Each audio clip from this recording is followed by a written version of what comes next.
Hello everyone, welcome back to another video of Tech Basic. In this video, we are going to learn how to download Zoom on your Mac. First step is to open your browser. Now click on the search bar and type in download Zoom on Mac. Now scroll down a little bit until you see this logo, click on it.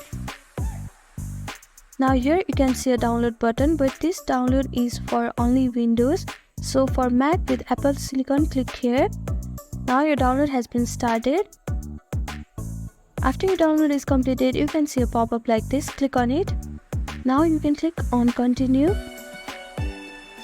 Now to install again, click on continue. Now click on install.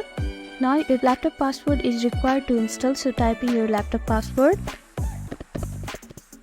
Now click on install software. After that, your installation is started. Now after your installation is completed, you can close this screen and directly it will open the Zoom app. Thank you for watching this video. I hope this video was helpful to you. Please do like, share and subscribe to our channel, and don't forget to comment down below if you have any queries. Thank you.